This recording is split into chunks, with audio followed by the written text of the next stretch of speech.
예, 이 말씀을 중심으로 다말 새로운 의를 붙들다라는 제목으로 하나님 말씀을 증거하겠습니다. 오늘 우리가 읽은 이 말씀은 이제 거의 이제 막장 드라마 같은 느낌을 줍니다. 우리 어린 아이들이 읽기에도 민망한 거의 뭐 19금에 해당하는 아주 이렇게 모든 것이 정상적이지 않고 뒤틀린 것 같은 느낌입니다. 사실 여기에는 우리에게 익숙하지 않은 이 고대 근동의 이 독특한 계대 문화라고 하는 이 풍습도 같이 있어서 더더욱 생소하고 이상한 느낌이 듭니다. 계대 문화라는 건 뭐냐면 형제가 있는데 큰 형이 결혼을 해서 후손을 남겨야 되는데 후손을 남기지 못할 경우에 그럼 이제 큰 형에게 갈 유산이 이제 없어지게 되고 그게 이제 그 밑에 둘째에게로 가게 되죠. 그것을 방지하기 위해서 큰 형의 씨를 잇기 위하여 동생이 먼저 죽은 아이를 갖기 전에 먼저 죽은 형을 대신해서 형수에게 들어가 아이를 갖게 해서 거기서 나온 아이가 첫째로 가정을 이어가도록 그래서 가정의 이 문맥, 이 흐름이 맥이 가계가 끊어지지 않고 이어갈 수 있도록 하는 것이 이제 계대 결혼 풍습입니다. 사실 이제 우리에게는 익숙하지 않아서 이것 자체도 상당한 거부감이 있거니와 게다가 오늘 읽은 이 여기는 이게 지금 성경 이야기라고 할 수 있을까 할 정도로 유다 그러면 누굽니까? 믿음의 자손, 메시아의 선조 아닙니까? 이 훌륭한 메시아의 선조가 되는 선조가 유다인데 유다가 이 계보를 이어가는 걸 보면 이거는 거의 이게 막장 드라마인 거예요. 이게 며느리와 시아버지의 사이에서 태어난 아이가 후손으로 인정돼서 연결이 되니 우리가 듣기에는 상당히 민망하고 어려운 부분입니다.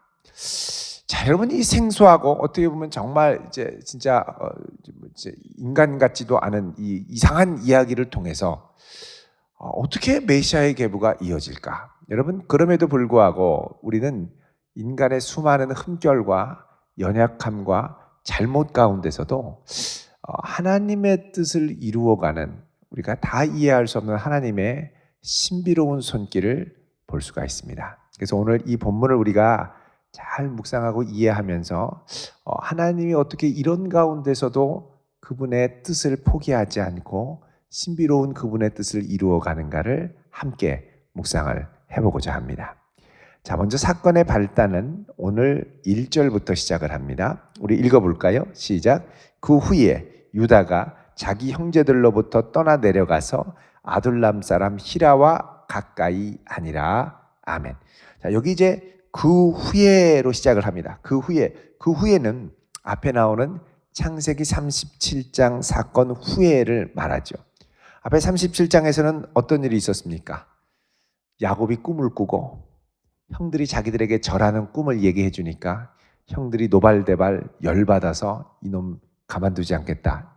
이렇게 이를 갈고 있던 차에 아버지가 이 야곱을 심부름을 시켜가지고 도단에 가서 형들에게 안부를 물어라. 세겜으로 갔다가 세겜에 있는 줄 알고 보냈더니 없어서 하필이면 그때 우연하게 지나가던 사람이 너 누구를 찾길래 그렇게 두리번거리냐? 혹시 여기 있던 제 형들인데 못 봤어요? 그 형들이 도단에 가자 그러던데 또 도단에 간다는 말을 들었네요.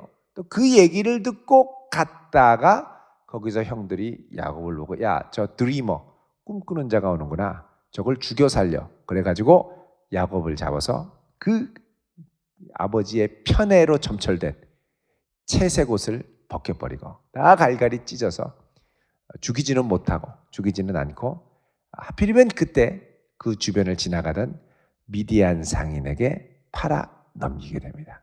그래서 미디안 상인에게 팔려서 이제 상인으로 이제 노예로 이제 요셉은 팔려나가고 그리고 동생의 찢어진 채색 옷은 짐승의 피를 묻혀서 집에 와서 아버지한테 딱 드리니까 아버지가 이제 거의 실성하신 거죠.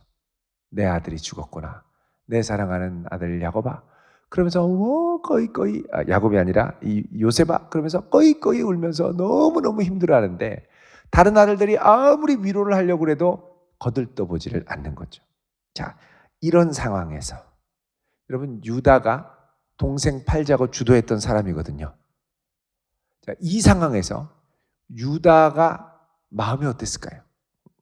지금 사실 유다가 이렇게 주도할 수 있었던 이유가 있습니다. 그건 뭐냐면 형들의 잇따른 실수죠. 형 루벤은 서모 비라와 동침을 했다가 아버지의 미움을 받게 되고, 그리고 레위와 시므온 둘째 셋째는 이 자기 누이 이가 이제 세겜에서 이제 그 세겜의 주장 하몰의 아들 세겜한테 또 이제 욕을 보이니까 한밤중에 다 할례를 받게 하고서는 낑낑 앓고 있을 때 한밤중에 가서 다 죽여버리죠. 그러니까 이제 어떻게 보면 영적인 리더십이 다 이제 실추된 상황입니다. 그런 상황에서 그래도 좌지우지하고 좀 이렇게 했던 사람이 유다인데, 유다도 이제 나가 떨어지는 거죠. 특별히 이 유다의 문제는 뭐였느냐? 아버지의 인정을 받지 못한 어려움이었습니다. 여러분, 내가 집에 사는데 집에 사는 사람이 나를 인정해 주지 않을 때, 나 부모님하고 사는데 부모님이 나를 완전히 벽 보듯 할 때, 여러분 하다못해 짐승도, 고양이도 개도 주인이 와서 막 꼬리칠 때 짐승이 완전히 이렇게 달려들어도 이 애완묘들 주인이 완전히 투명인간 보듯 하면 낑낑거리고 엄청나게 힘들어하고 시름시름 앓죠. 여러분 집에서 사랑해야 할 가족이 이렇게 보고 완전히 투명인간 대하듯이 넌 누구세요? 하면서 말도 안 하고 그러고 있으면, 여러분 이게 내가 그 사람한테 이렇게 사랑은커녕 인정받지 못한다라는 이 소외감, 이게 이제 엄청난 자존감을 파괴하고 사람을 어렵게 하죠. 여러분이 지금 직장 생활을 하고 또 취업을 꿈꾸고 나름대로 인생의 여러 가지 목표를 향해 달려가는 것 중에 아주 중요한 이 목적 중에 하나는 인간 안에 잠재되어 있는 인정 욕구라는 것이 있습니다. 인정 욕구. 내가 이렇게 해서 인정받는 것. 너 괜찮은 애야. 너 쓸모 있는 인간이야. 이런 인정을 받고자 하는 욕구. 이게 엄청나게 큽니다. 이게 이제 내가 제대로 이 인정을 받지 못했을 때 그 사람에 있는 자존감, 또 건강한 모습이 많이 이제 잃어버리게 되죠. 그러니까 정상적인 관계 생활을 못합니다. 내가 그 사람에게 인정을 제대로 받지 못하면 정상적인 이 인간관계 생활 자체가 어려워지는 거죠. 매일 아버지 얼굴을 보고 살지만 나를 인정해 주지 않는 아버지 얼굴을 매일 보고 산다는 건 고통입니다. 사실 이런 면에서 오늘 이제 어버이날이긴 합니다만 이 아버지 어머니로부터 상처받은 분들도 꽤 있을 겁니다. 그 상처받은 이 근저 중에 하나를 가보면 뭐가 있느냐? 인정 욕구가 있는 거죠. 이런 나를 인정해 주지 않고 나의 외적인 모습만을 갖고 인정해 주려고 하는 부모님, 있는 모습 그대로를 인정해 주지 않는 부모님, 이걸로 상처를 받는 분들이 많습니다. 사실 더 나아가서 우리나라, 우리 사회 자체가 이 인정 욕구가 상당히 큽니다. 인정 욕구. 여러분 얼마 전에 이 드라마 이렇게 보니까 어떤 사람이 나와서 야, 너 내가 누군 줄 알아? 이 소리를 지르더라고요. 여러분 내가 누군 줄 알아? 라는 말은 나 인정해 달라는 말이거든요. 근데 우리 사회에 흔히 말하는 갑질을 할 때 항상 하는 게 너 내가 누군 줄 알아? 항상 이렇게 말을 시작하거든요. 이건 뭐냐? 인정받지 못하는 사람이라는 거예요. 인정받기 원한다는 거죠. 그러니까 결국 이 말을 많이 하는 사람은 뭐냐? 자존감이 상당히 낮은 사람들입니다.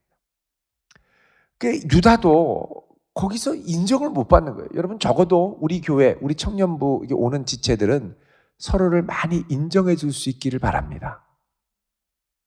인정하기 싫으세요? 옆에 있는 분에게 인사할까요? 당신은 사랑받기 위해 태어났습니다.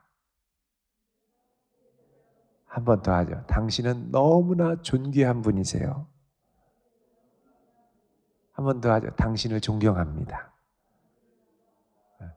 그렇게 좀 인정을 좀 해주세요. 아이고 네가 지나가던 개가 웃겠다 뭐 이러지 마시고 인정해 주셔야 돼요. 이거 잘못돼가지고 막 칼부림 나고요. 이거 잘못돼서 난리 나는 경우가 많죠. 얼마 전에는 차가 휙하니 추월을 해서 갔는데 뒤에서 깜짝 놀라서 이 앞에 이 전조등 이걸 높이나 하이빔을 몇 번 까딱까딱 했더니 그 차가 가서 서서 내리더니 야구방망이를 갖고 와서 네가 뭔데 나를 무시하냐고 막 차 유리를 깨가지고 뉴스에 나왔죠. 결국 그건 뭐냐? 인정 욕구입니다. 인정. 나를 무시해 이런 거죠.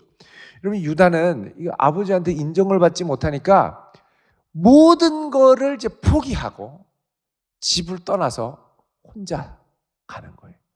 여러분 그 당시 족장 사회잖아요. 집을 중심으로 가게 이어오는 이 가업을 중심으로 형제들이 모여서 함께 목축도 하고 뭐 하는 건데 이 요셉을 그렇게 하고 난 이후로 아버지가 날마다 슬픔에 잠기고 자기가 전혀 인정받을 길이 없으니까 이 아들은 어떻게 하냐? 탈출을 합니다. 여기서 소망을 찾지 못하는 거죠. 소망을 찾지 못하니까 어디로 가냐? 하나님과 상관없는 이 가나안 지역으로 갑니다. 이게 아둘람 사람 히라와 가까이 간다 이렇게 얘기하죠. 아둘람 지역은 쉐펠라 블레셋의 문명이 많이 영향을 받은 가나안의 문명이 많은 아주 살기 좋은 비옥한 지역이고 이제 이곳으로 이제 내려가게 됩니다.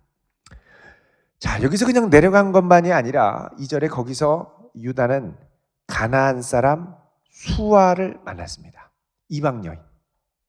그리고 나를 아버지에게 인정받지 못하는 아들이 아닌 나를 그냥 사람으로 여겨줄 수 있는 평범한 한 여자 수아와 결혼을 하죠. 문제는 뭐냐? 이 수아는 여호와를 알지 못하는 여인이었습니다.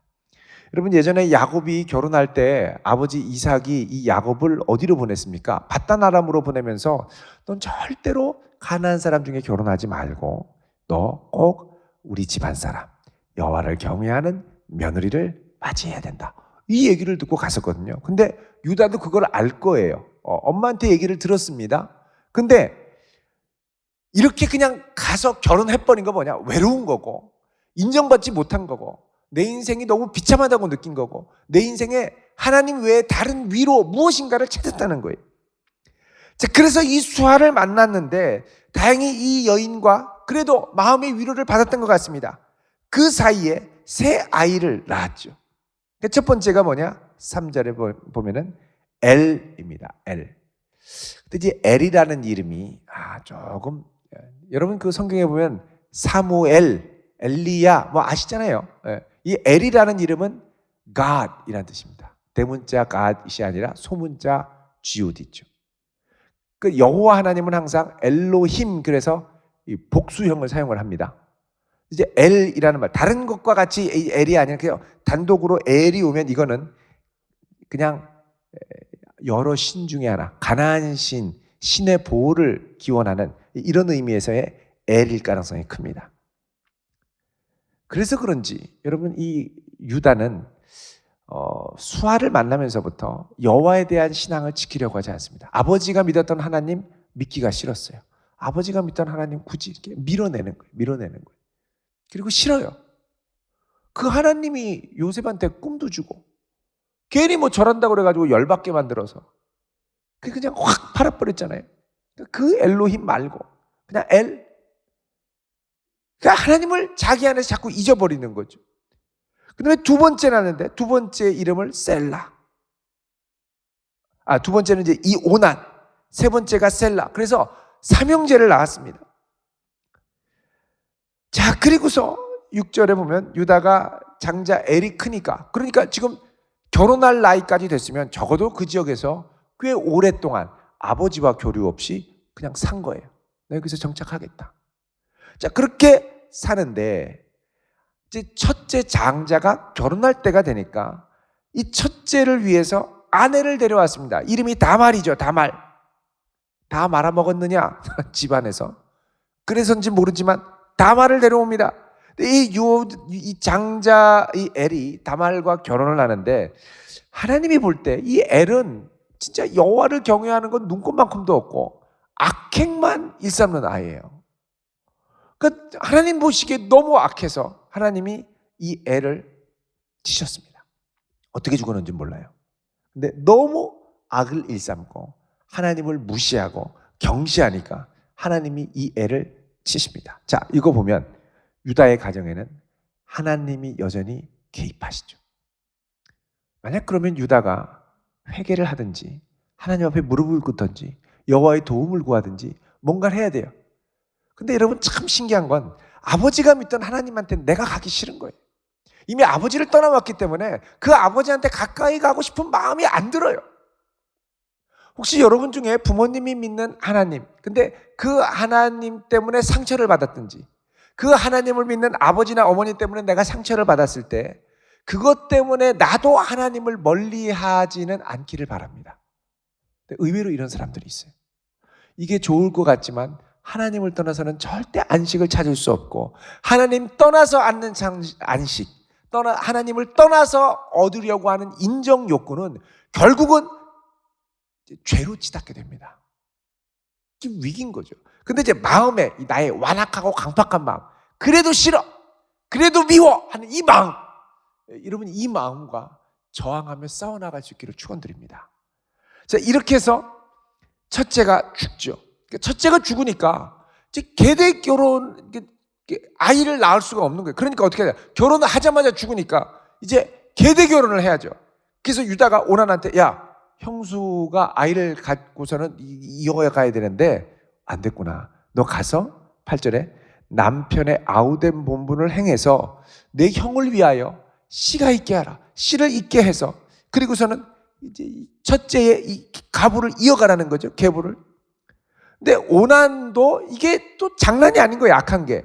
9절에 그 씨가 자기 것이 되지 않을 줄 알기 때문에, 여러분 그 씨가 자기 것이 되지 않을 줄 알았다는 건 뭐냐면 내가 그렇게 해서 형수에게 아이를 갖게 하면 이 후손이 나의 자손을 통해 아이를 갖고 이 가산을 이어주는 게 아니라 얘는 아버지의 목, 그러니까 삼형제 중에서 장자의 몫은 항상 2배거든요.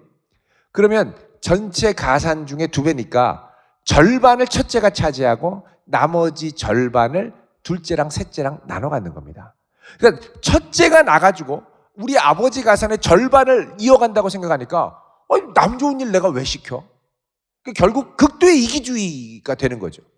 그러니까 가계의 계보의 흐름과 이 장자로 이어가는 정당성을 인정하지 않고 탈권위적인 거죠. 포스트 모던의 후예입니다. 이게 싫다는 거예요. 나한테 유익이 하나도 안 되는데. 그러니까 대의를 생각하고 아버지의 나라를 생각하고 아버지의 뜻을 생각하는 마음은 눈꼽만큼도 없이 그냥 무시해버리겠다는 거예요. 그리고서 그냥 싹 입 닫고 절대 아이 못 갖게 하고, 그래서 9절에 형수에게 씨를 주지 않으려고 땅에 설정을 하고 절대 임신 못하게. 자, 이 일이 10절에 여호와 보시기에 악하기 때문에 여호와께서 어떻게 해요? 그 아들 오난도 죽음에 이르게 합니다. 이 두 아들은 다 악해서 죽었습니다. 악해서. 자, 이때 비로소 유다는 어떤 슬픔을 겪냐? 자식을 잃는다는 게 무엇인가를 경험하게 됩니다. 유다는요, 여태까지 이런 생각 못했습니다. 근데 이제서야 유다도 누구랑 비슷해지냐면 아버지랑 비슷해져요. 아버지는 이미 어머니를 잃었고 아버지는 이미 자식을 잃었어요. 요셉을. 그러니까 내가 원하지 않고 이제 이 하나님을 멀리해서 악에 치달으면서 어쩔 수 없이 자식을 이 악 때문에 잃어버리게 되었지만 비로소 유다는 뭘 깨닫게 되느냐? 아버지의 마음을 깨닫게 됩니다. 철 들어가는 거예요. 상처 입은 자의 그 아픔과 상실감이 무엇인가를 알아가게 되는 거죠. 자, 이렇게 되면 사실은 아버지의 마음을 이해하고 아버지를 위로하고 기도하며 회개하며 주 앞에 나와야 되죠. 그런데 지금 이 유다는 이 상황에서 하나님을 찾는 게 아니라 인간적인 방법을 구합니다. 그게 뭐냐면 11절에 며느리 다말한테 얘기를 합니다. 너 수절하고 정절을 지키고 내 아버지 집에 있어서 너 친정으로 돌아가라. 있어서 내 아들 셀라, 셋째 막내인 셀라가 다 장성하기를 기다리라 하니 기다려라. 그 이유가 뭐냐? 셀라도 그 형들같이 죽을까 염려미라. 사실 셀라가 죽기를 염려해야 될 건 오직 하나입니다. 여호와 앞에 악하면 죽는 거예요. 그러면 셀라에게 아버지가 하시는 최선의 선물은 믿음의 신앙을 이어주고 하나님 앞에 신실하게 살 수 있는 것을 가르쳐줘야 됩니다. 여호와를 경외하는 것이 지혜의 근본이라는 걸 알려주고 가르쳐주고 바른 길로 행하도록 인도해야죠. 근데 유다는 이 생각은 하나도 하지 않고 오직 죽지 않으면, 너까지 이르면 나는 내 자식 다 죽는다, 벌벌벌벌 떨고 하나님께는 절대 가까이 하지 않고 인간적인 방법으로만 다 끊어놓는 거. 며느리 분리. 너 왜 이렇게, 너는 이상하게 남자만 만나면 다 죽냐? 안 된다. 가라. 기다려라. 셋째, 너도 안 된다. 가만히 있어. 하나님께 구해야죠. 유다의 인생에 기도가 없어집니다. 그리고 유다는 하나님을 위해 살거나 뭐가 아니라 그냥 내가 갖고 있는 거 빼앗기지 않는데 혈안이 되는 사람으로 바뀌죠. 여러분, 사실 내가 갖게 된 건 다 하나님이 은혜로 주신 겁니다. 하나님이 은혜로 주신 걸 나는 빼앗기면 안 된다고 몸부림치며 지키려면 하나님께 가까이 나아가야 되는데, 하나님과의 관계에서 이걸 해결할 생각을 하지 않고 내가 어떻게든 붙잡으려고 몸부림을 치는 거죠. 사실 이게 어리석은 거예요. 자, 이 일이 있고 나서 12절에 보면 유다의 아내 수아의 딸이 죽었습니다. 또 죽습니다. 수아의 딸, 그러니까 딸이 죽은 거예요. 그러니까 아들 둘이 잃고 딸 또 잃은 거죠. 너무 힘들죠. 자, 이때 유다가 위로를 받고, 친구한테 위로를 받은 거예요. 하나님께 위로받은 게 아니라. 그리고 친구 아둘람 사람 히라랑 함께 딥나로 올라가서 양털 깎는 축제를 갑니다. 여러분, 양털 깎는 건 1년에 한 번씩 기른 양털을 깎으면서 큰 축제를 하고 양털을 팔기도 하고 뭐 이러는데, 친구와 함께, 하나님을 전혀 모르는 이방 친구와 함께 축제에 참여합니다. 자, 축제에 참여하고 싱숭생숭하죠. 마음도 허하고 힘들고. 그때 어떻게 하냐? 요때 다말이 기다렸다가 시아버지가 축제에 간다는 얘기를 들은 거죠. 그리고 어떻게 하냐? 과부의 의복. 자, 수절하는 기간 동안은 과부의 의복을 입는데 벗어 던지고 어떻게 하냐면 옷을 바꿔 입습니다. 너울로 얼굴을 가리고 14절에 몸을 휩싸고 딥나길 곁 에나임 문에 앉았다 그럽니다. 자, 여기 에나임 문이라고 되어 있는데, 에나임 그러면 영어로 하면 eyes입니다. 눈들이 뭐냐? 이게 세상을 바라보는 신들의 눈. 그래서 이거 신전입니다. 신전에 있으면 눈들이 많아가지고 세상을 바라보는 신들의 눈이 많이 있어서 다 꿰뚫는다 이런 거죠. 그러니까 이 신전에 가서 신전 여사제로 앉아 있는 거죠. 신전 창기. 그래서 여기 가니까 이렇게 한 이유가 있습니다. 14절에 셀라가 장성함을 보았어도 자기를 그의 아내로 주지 않음으로 말미암으리라. 자, 지금 셀라가 다 컸는데 보니까 수절하고 지금 몇 년째 기다리는데, 이 셀라가 다 커서 장가갈 나이가 됐음에도 불구하고 안 준다는 거예요. 빨리 이 계대를 이어가게 해야 되는데, 그리고 나이가 더 들어가면 다말도 임신할 수가 없죠. 자, 그래서 이걸 갖고 스트레스를 받고 어떻게 할까 하는데, 아버지가 마침 간다고 하니까 가려서 아버지로부터 직접 씨를 받고 아이를 가지려고 시도를 하는 겁니다. 이것도 사실은 정상적인 우리 상식으로는 이해가 가기 쉽지 않은 부분입니다. 근데 지금 이 다말에게 가장 중요한 건 뭐냐? 어떻게든 계보를 이어야 한다라는 신념입니다. 지금 이 상태로는 아버지가 안 할 것 같은 거예요. 아버지를 보니까 알아요. 이미 다 끊고 자기만을 위해서 사는 아버지인 걸 알았던 거죠. 가는데 이 너울을 가린 여인이 딱 앉아 있는 걸 보니까 유다가 신전창기가 여기 있구나. 그래서 내가 너한테 들어갈 텐데 어떻게 할까? 허락을 해라. 그러자 이 다말이 분장한 상태로 17절에 들어오면 무엇을 주겠느냐? 그러죠. 16절에 무엇을 주겠느냐? 그러자 내 떼에서 염소 새끼를 주리라.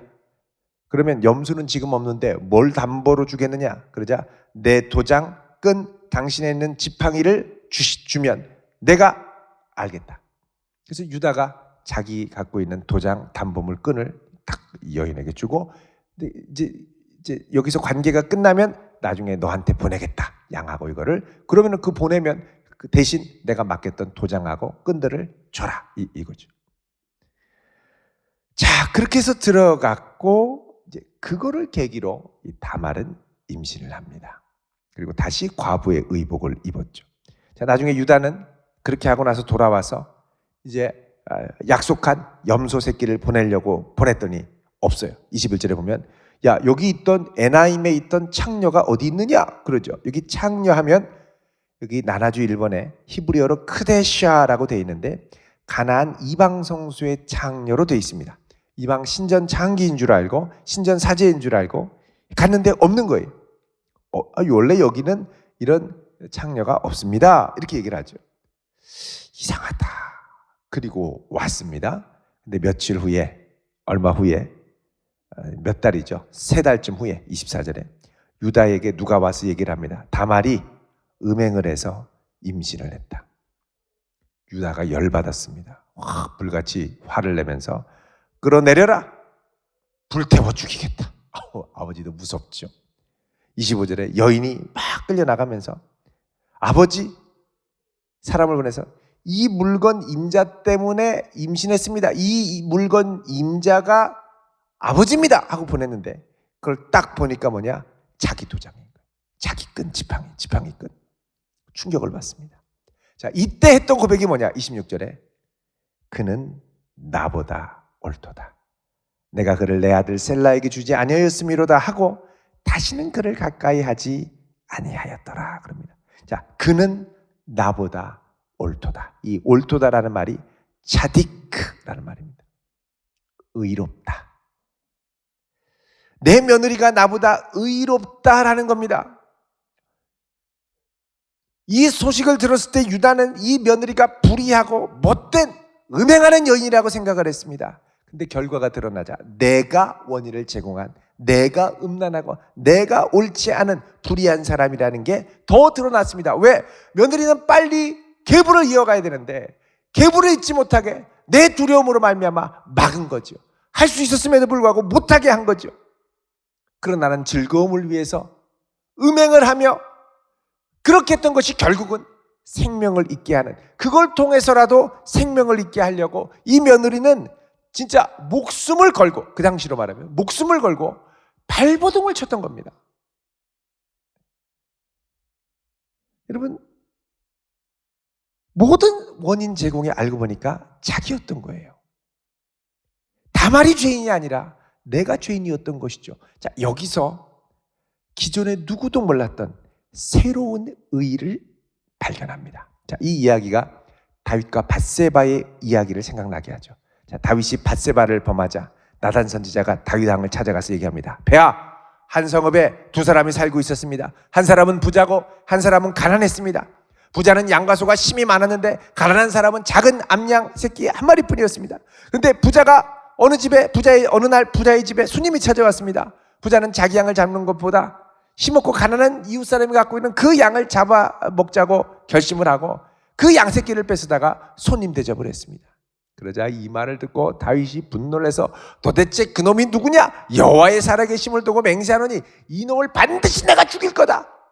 그 양 새끼를 4배나 갚아줘야지. 이러면 안 되지. 그러자 나단이 대답을 합니다. 배하, 그 사람이 바로 당신입니다. 하나님께서 왕에게 많은 것을 아낌없이 주었지만 당신은 당신의 부하 우리야 단 하나뿐인 아내를 어떻게 빼앗았단 말입니까? 이 말을 듣고 다윗이 충격을 받고 회개를 합니다.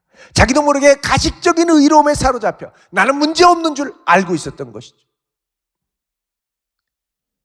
여러분, 다윗의 불의함, 유다의 불의함이 갖고 있는 공동점이 있습니다. 그건 뭐냐? 내가 많이 가졌음에도 불구하고 내 이익만을 보호하면서 살려고 했다는 거죠. 게다가 이들은 사회적인 관계로 보면, 갑을 관계로 따지면 최고의 갑이었습니다. 모든 법의 보호를 받을 수 있었지만 밧세바나 다말이나 법적 보호를 받기 어려웠던 연약한 을들이었습니다.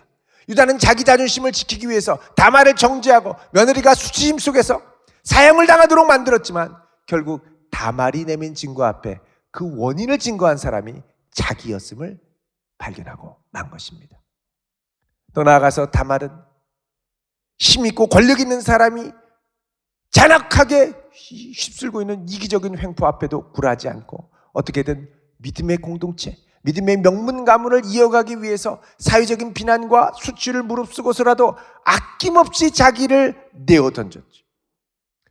유다가 붙들고 있던 의는 자기 유익을 극대화하려고 하는 뒤틀린 의였습니다. 반면 다말을 통해서 새롭게 드러난 의는 자기 자신을 믿음의 공동체와 가문을 위해 아낌없이 목숨을 걸고 내어주는 그런 종류의 의였던 것입니다. 이런 의가 바로 자기 자신의 생명을 아낌없이 내주었던 예수 그리스도의 의를 조금이나마 뒤틀린 방식으로나마 드러낸다는 것입니다. 그래서 마태복음 1장에는 바로 이렇게 새로운 의를 붙들었던 여인의 이름 중에 다말이 등장하죠. 여러분 마태복음 1장 3절 한번 보시겠습니까? 여기 보면 유다는 다말에게서 베레스와 세라를 낳았다. 알고 보니 쌍둥이에요.